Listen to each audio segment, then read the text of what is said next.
Your genetic material will be the foundation. Everyone has heard about clones and their origins, so we all know how Mr. Sinister is connected to this, right? Nevertheless, do we truly understand their past? The precise emergence of these clones, their beginning, and their end? Let's explore that further and find the real Mr. Sinister clones. Yes, that sounds contradictory, but it's true. There is only one Mr. Sinister, and that is the real Nathaniel Essex. Nathaniel Essex was a geneticist whose main field of study was evolution. He kept himself entertained with these likely forecasts, obsessed with predicting the future of these mutants. Before making a significant discovery, he worked and studied a variety of evolution-related concepts. He succeeded in bringing the apocalypse, a formidable mutant, to life. It fulfilled Essex's desires and was everything he had been searching for. Essex was changed into the Mr. Sinister, a larger, more formidable entity. He was ultimately wound up as a result of his inability to control his powers, but not before he had redirected one of his powers and given it a new name: the Four Clones. The progress of Essex in the human world was accelerated by these four clones. Orbis Stellaris, Mother Righteous, Dr. Stasis, and Mr. Sinister were among them. Heavens know, when they set foot on Earth, hell broke loose. Before we go into our explanation, we have a very small request. If you like our content, please support us by subscribing to our channel. This is a small click for you, but for us it means a lot. Thank you, and let's begin. Has some good. Who is the original Nathaniel Essex? The first 19th century English nobleman, Nathaniel Essex, was born and raised in England. He was a straightforward child who became a straightforward man. Nothing unusual, really. His obsession was to spend his free time in Greenwich Park, where he would watch people walk around and observe their patterns. After researching it more, he discovered that it was a really fascinating topic. It was so fascinating that he chose to pursue it as a field of study and became a scientist. He was a biologist as well as a geneticist. He possessed extraordinary intellectual prowess and a sharp mind. After graduating from college, he happened to meet Rebecca, the woman who would become his future wife and the catalyst for change in his life. He was deeply in love with her, and it was during their walk along the Thames River that Essex, full of passion for his lady love, asked her to marry him. Rebecca's extensive knowledge of pagan mythology seemed to spark Essex's curiosity quite a bit. They lived at the Milbury house, got married, and had a son named Adam. But life had other ideas. When their son died due to multiple birth defects, destiny took a terrible turn. That's when Nathaniel changed. He changed into someone else. His intense study of evolution combined with his desire to improve humanity, at least from his perspective, led him to advocate for strange ideas and unconventional methods that the Royal Society, of which he was a member, didn't particularly welcome. One of his strange theories was that human evolution is still ongoing. He had suggested that the old notion of evolution taking many generations is false and that it could be sped up significantly with mutation. This occurred during Charles Darwin's lifetime, and Essex was not aware that mutants actually existed in the real world at the time. Rapid transformation made it possible for the process of mutation to occur, and in only 1 or 2 generations, the idea of evolution could be clearly seen. As a result, he was removed, which encouraged him to explore deeper into something sinister. Later, when he was in company of Apocalypse, he learns the whole truth about his wife's death and how Rebecca held him responsible for the death of their unborn daughter, Morgan. With the help of Apocalypse, he transforms into Sinister, an immortal creature endowed with powers. Together with Apocalypse, and of course, the genetic modification, he became Superman. Thanks to the X gene that was inserted inside of him, he had complete control over every molecule in his body. He also acquired the capacity to change from a liquid to a solid state, and he could do that with anything or anyone. Both his healing rate and capacity significantly improved. Compared to a normal human who takes several hours or days to heal a wound, he was able to regenerate and repair the damaged tissue very quickly. Over time, he developed to the point where he was unable to comprehend or control his own abilities due to his increased strength and power. Nathaniel Essex was an exceptionally intelligent man, holding multiple degrees in biology and genetics. The genetic alteration that followed the encounter with the Apocalypse made him unstoppable. His goal was to join the Dominion. The highest possible level of interstellar intelligence could be a Dominion. One cannot weigh or count the number of powers possessed by a Dominion. They are a true godlike being that exists outside of space-time. On his journey, Essex had picked up so much power and knowledge that Dominion no longer seemed like a distant goal. Since Dominion is the pinnacle of interstellar intelligence, Nathaniel set his sights on it. A Dominion might exist outside of space in addition to possessing a multitude of seemingly divine abilities. And that was what Nathaniel desired, to break free from the constraints of time and become a powerful, free man. Before he passed away, he had created 4 clones in order to fulfill his ambition to achieve Dominion. He would then fulfill his destiny through these clones, who would then try to achieve Dominionhood on their own. It was none other than Enigma who killed him. At the Bedlam Hospital, he died. You deny the future, so you shall not live. How these clones are created. The man named Nathaniel Essex was the one who created the 4 clones, but by the time they were created, Nathaniel had become less of a human and more of a superhuman. He took on the persona of Mister Sinister and began causing chaos throughout the cosmos. Nathaniel had a lifelong passion for forecasting events which he had planned out for. From his early years to the situation he is in now, he has always enjoyed making predictions about what will happen next. Once more, he had made a prediction, but this time it was about how machines would advance and eventually take over the entire planet, causing human civilization to decline. Because he was afraid of these machines and wanted to stop them anyway, he made 4 clones of himself because he believed only the strongest artificial intelligence could defeat these machines. There was a reason these clones were created. The Dominionhood, the pinnacle of an interstellar intellect, is the goal. Though they would follow their own paths and happen in their own timelines, they would be unstoppable, untouchable, and unbreakable. He continued to use his current alias Mister Sinister to create one of the clones himself. Orbis Stellaris and Dr. Stasis would be the other clones. His late wife Rebecca was the subject of his final clone, Mother Righteous, which he made in an aimless attempt to preserve her life. Each clone possessed unique abilities and objectives. For example, Mr. Sinister was assigned to oversee the evolution of the mutants. Orbis Stellaris, the 3rd clone, would use his powers and abilities to explore space,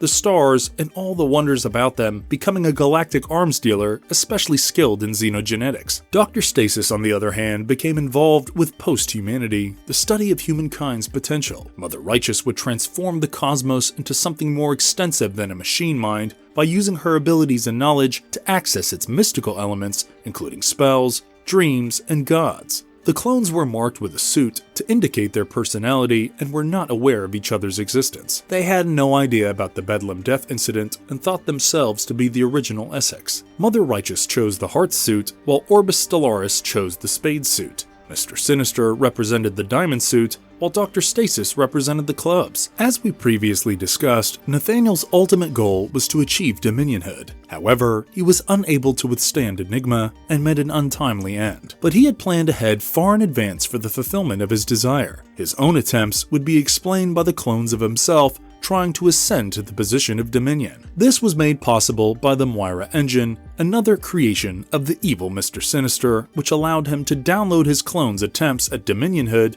into a central AI that would eventually become the Enigma Dominion. This would allow him to reset the timelines multiple times before they were created. But when Enigma Dominion used event manipulation to bridge itself into existence much earlier than expected, the whole thing was doomed from the start. Enigma stole the progress of all the other clones and prevented them from reaching Dominionhood. Mr. Sinister. By far the closest clone of Essex is Mr. Sinister. He examines the origins of mutants, their development, and the impending robot uprising. In contrast to the other Essex clones, there are significantly more similarities in the name's etymology and field of work. In keeping with Essex's legacy, he became an expert in the field of genetics and bears a red diamond on his forehead. He was able to become an expert at cloning, creating new life, altering his own DNA to increase his powers, and using this to change his motivations and status relative to the other clones. Since Apocalypse had taken hold of Essex, Mr. Sinister had been considering ways to get rid of him, not liking the same thing. He tried everything, from Cyclops to Nathan Summers, to get rid of Apocalypse, and he persisted in harboring and controlling large mutants. As is often the case, Sinister had gained respect and reputation for himself. For instance, when the Quiet Council of Krakoa was formed in the recently formed island nation of Krakoa,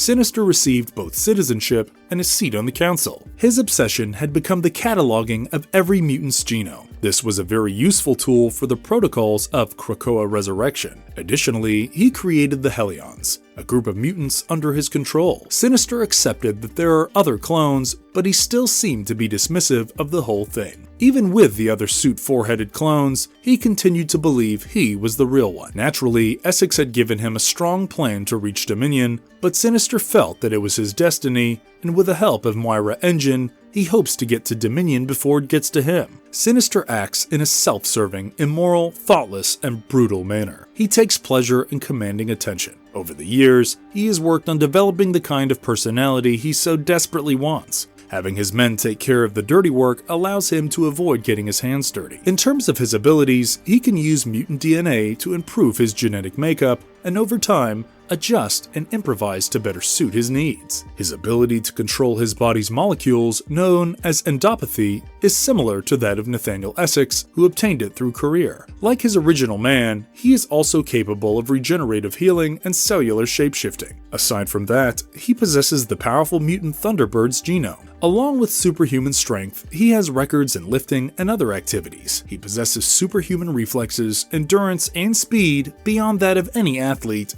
as well as superhuman durability in his muscles and tissues. In addition, he has the ability to link minds, create telepathic cloaks, perform mind linking, and use telepathy to create illusions and blasts. He has the ability to telepathically detect other superhumans and create a shield to protect himself. In addition, he has a strong grasp of possession, mental amnesia, astral projection, and mind control. He has the ability to create his own force fields, teleport, and telekinesis, making him immortal. Like Nathaniel, he is also a skilled combat fighter, an excellent mechanical engineer, a surgeon, and a geneticist. After sacrificing every mutant in his alternate timeline to reach Dominionhood, Sinister eventually discovered that his path to godhood was blocked. He couldn't become Dominionhood because another version of himself had already reached that state in an earlier timeline. Sinister was sent to the pit for his crimes against mutants after the timeline was reset. Dr. Stasis. Nathaniel Essex made 4 clones in 1895, including Dr. Stasis.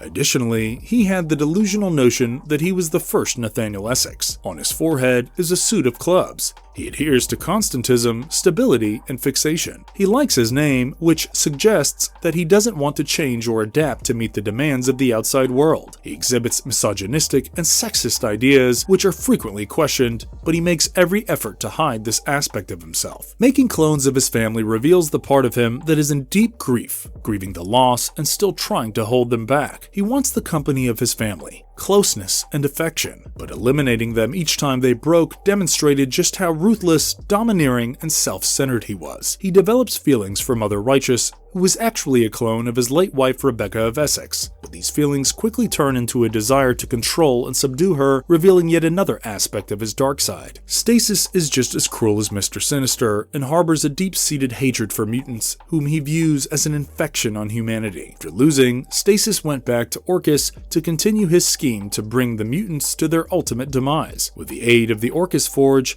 he would become the second Sinister clone to attempt Dominionhood. However, the Enigma once more blocked him and kept him from achieving this objective. Orbis Stellaris. Nathaniel Essex's other clone, Orbis Stellaris, has a suit of spades tattooed on his head. He is not only a businessman, but also a diplomat. He is a brilliant scientist in addition to being involved in the arms trade. Like him, he thought he was the original Essex and never knew anything about the Bedlam affair. Among his many firsts was traveling into space to study the stars long before humans ever considered doing so. He was extremely intelligent about stars and made use of his knowledge to advance galactically. The thing that sets him apart from other clones is that instead of pursuing the idea of becoming immortal or creating more clones, he chose to create an organic/mechanical fusion construct and seal himself inside a floating orb that contained life support systems for his fragile body. He created an army of clone cyborg fighters and initiated trade with them. He collaborated with Dr. Stasis as well,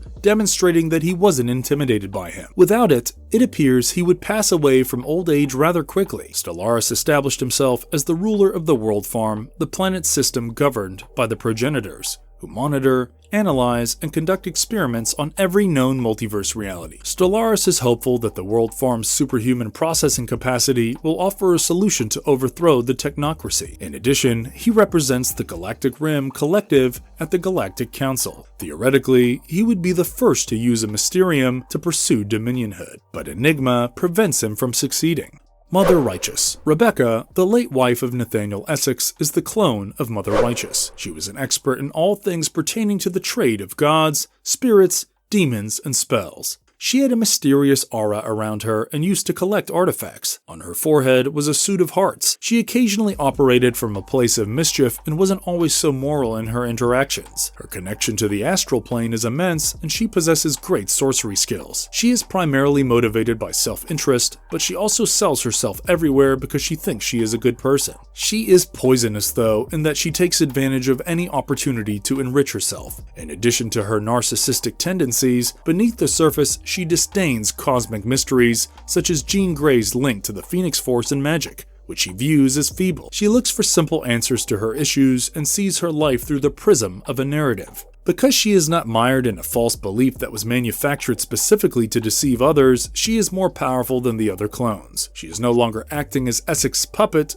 instead, she is acting on her own ideas and plans. She makes no mention of wanting to become a Dominion, which feeds Essex's fantasy. This is a major disagreement on her part. Because of her magical abilities, Mother Righteous embodies everything mystical, which makes her more formidable and dangerous than the other clones. She also knows everything about everyone. This explains why other clones are hesitant to defend against her as well. She possesses a variety of abilities and magics. She is extremely knowledgeable about the paranormal and occult arts. As a negotiator, she uses crafty methods to seduce her victims by promising them power through ethereal concepts, objects, or spirits in return for their respect, fidelity, and faith, often expressed with the words, "Thank you, Mother Righteous." Similar to a demon, she must continuously accrue credits, which she uses for powerful spells in order to maintain her abilities. She pays for her magic in secret by using this to bind her victims. She is capable of creating powerful magic rituals and spells, which she occasionally uses to her own benefit. She has the ability to call forth both gods and devils who must fulfill her wish. She also has the superpower of story magic, where she can project confidence from people and accomplish tasks without having to go through the needless trouble of persuading them. She is also capable of communicating by projecting herself astrally. In addition, she possesses the ability to teleport and unleash powerful energy blasts that have the potential to cause great harm.